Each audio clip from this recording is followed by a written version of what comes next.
A famous French writer praised, "Next to brilliant colors of stars in the skies is the smooth and mysterious light from women's soul." In the history of mankind from the ancient time, women always play an important role in workforce, and a large number of workers contribute to the development of society. Women in Vietnam are the same. Currently, women in Vietnam are trying to show their important role in all areas of social life.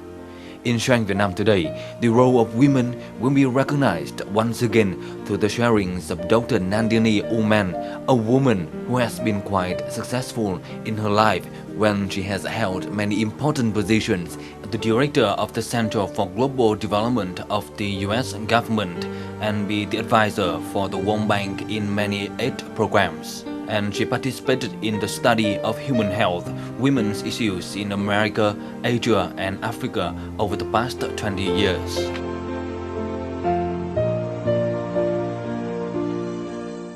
Greetings from Trong Vietnam on VTC10 Net Việt.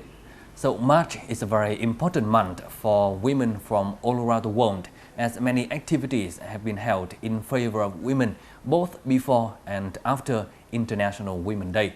So in today's program, Trong Vietnam in March will bring you a story about the role of women in our society and especially in Vietnam. And we have invited Madam Nandini, one expert in women issues, to share with us more about the role of women in our society. So thank you very much, Madam Nandini, for joining our program today. Thank you for having me. In order to become a successful woman in the health sector, I'm sure that you have spent a lot of efforts. So this time, can you share more with us about your memorable stories in your life in order to be such that successful? Sure. Thank you. I think it depends on how you define success. But for me, in my life, I feel that I have succeeded in many goals that I had set out for myself, but I still have much more to accomplish. So I don't know whether success is ever a done deal. It's a continuous process. And I think many women who are interested in being leaders will always feel like that. Because we have to balance many things that are in our sort of domestic domain with our professional accomplishments and move along as we go along. So I think that by and large I've been very lucky to have had a very supportive family growing up in India, where I was brought up with the principles that women should be independent financially. So this time coming to Vietnam, I'm wondering what is the impression that the image of Vietnamese women has left on you? Yes. Well, I had worked in Vietnam in the late 90s. So I was already impressed with Vietnam as a country, and I had in fact had specific interactions with the Women's Union through some health projects that I was working on. So I came here with the impression that Vietnamese women were very strong and yet feminine women, and I enjoyed the idea of actually interacting with them. I see that they are incredible sisters in the same spirit that I respect from my home country, which is India, and where there are very, very strong women there as well. What's impressed me is that women in Vietnam, like in India, they work very, very hard, both now in the home and outside the home. So while I think there's a major development strike out in terms of women participating in the workforce, I think there is this double burden of women doing everything. And so you have this classic issue of where women have progressed, but the rest of society in terms of structural and attitudinal views have not necessarily changed in order to assist women in their pathways. This time coming to Vietnam and with a lot of time staying here in Vietnam, so do you think that nowadays there are more and more women, Vietnamese women, gaining more and more important positions in different organizations in Vietnam? Yes, I mean, I've certainly had the opportunity to meet some really interesting and powerful women leaders. But when you look at the statistics through, say, a UN report that I read recently on women participation in the public sector, while it is certainly increasing, it's still not to its full potential. I believe that there was an indicator that at least 30% in the public sector should be women. I don't think Vietnam has reached that target. So I think it is increasing. Like I said, we see women obviously more educated with more opportunities.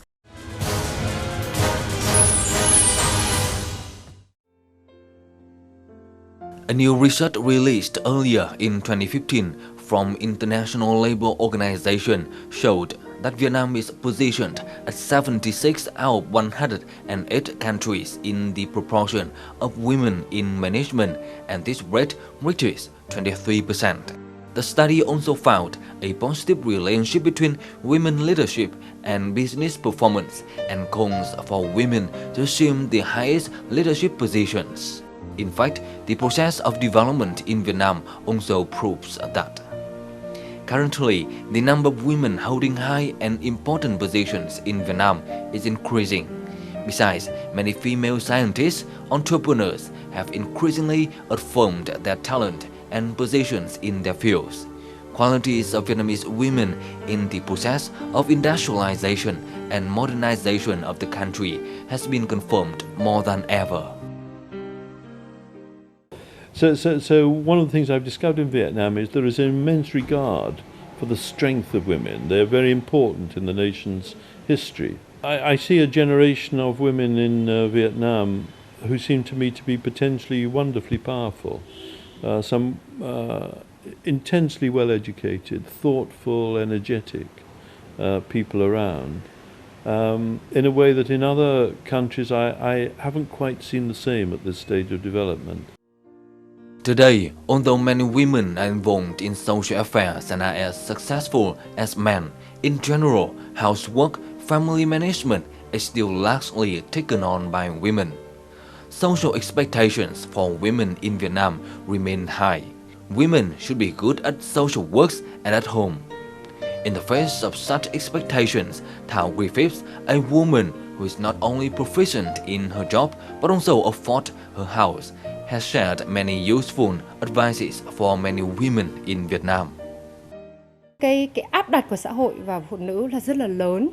Thế thì tôi nghĩ rằng là lời khuyên của tôi dành cho các bạn là các bạn phải tự tin vào bản thân mình và tự tìm con đường cho mình đi, và hãy sống vì những cái lý tưởng của mình, cái mong muốn của mình trở thành một công dân tốt, chứ không phải là bởi vì xã hội yêu cầu mình phải như thế này hay phải như thế kia.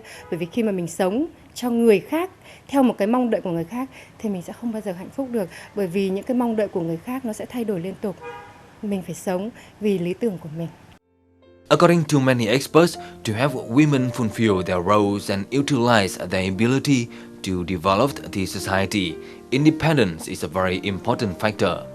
As long as women are independent and proactive, they can undertake further works in society, maintain strong family ties, and lead a happy life.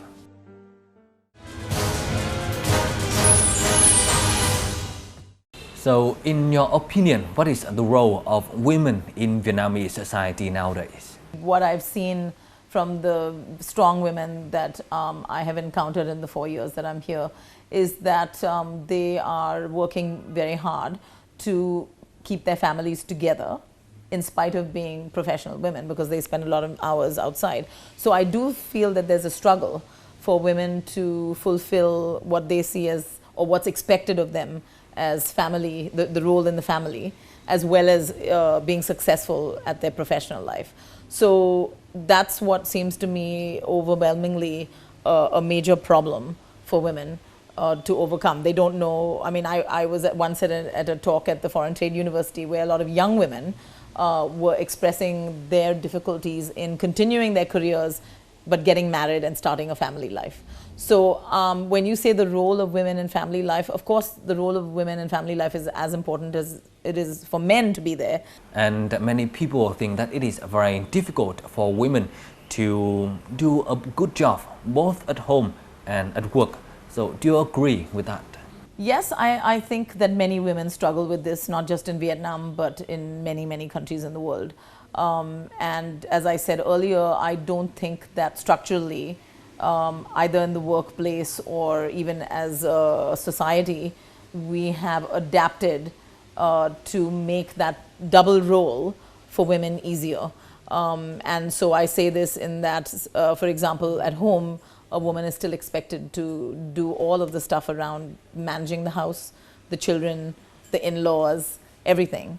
A man goes to work, he comes back, but he's not necessarily thinking about the household. And the woman has to do that as well as everything in her office. So I think that really trying to see how the different responsibilities, and these don't have to be prescribed that men do this and women do this, but in any joint unit, who takes on what, so that there is division of labor and responsibility, I think will really help women, make that transformation from being wives and mothers to actually fully participating women in a country. As a person with more than 20 years of experience in working on women issues in different countries and especially in Vietnam, so I'm wondering, what are the issues that Vietnamese women are facing right now? There are many classic issues and challenges that women face in many different countries that will also manifest and become more of an issue here. It's making sure that there are enough women who participate in the labor force, but who are paid for their work. I think that is something that women face. The gender gap in salaries is another big issue. For example, the IMF has just brought out a report that shows the impact on economies when women are not participating in the workforce to their full potential. So that there isn't as many women as there should be in the workforce. That really does affect the way in which a country grows, the economic growth. So I think that is a very important message that's coming from the IMF to ministries of finance and the central bank, which were traditionally not institutions in any country that pay attention too much to the role of women in society. So I think with these kinds of transformations, you see that the opportunity to overcome some of these challenges that I talked about, such as wage gap, gender gap in salaries, as well as participation in the workforce, will slowly get better. And can you share more with us about your advice or recommendation to Vietnamese women in order to highlight and improve their positions in Vietnamese society nowadays? Yeah, I think self-esteem is a very important issue for women, but this doesn't just come from within. It comes from growing up in societies or in families where women are encouraged to value themselves because they also see that other people value them. So it starts right from when children are born in a household. It's how parents bring up girls and boys. I think the same messages have to be given to both, and I think women have to be told from a very young age, or encouraged from a young age, to understand that they can do as much as any boy. It doesn't have to be the same things, but they should be able to do what they want to pursue. And we hope that with your sharing, more and more Vietnamese women can have a better understanding about the role in Vietnam society. So thank you very much, Madam Nandini, for joining our program today. Thank you very much for having me. And that's it we have for today's program. And for comment and feedback, don't hesitate to write to us at shangvietnam@netvietTV.net. Thank you very much for watching and goodbye for now.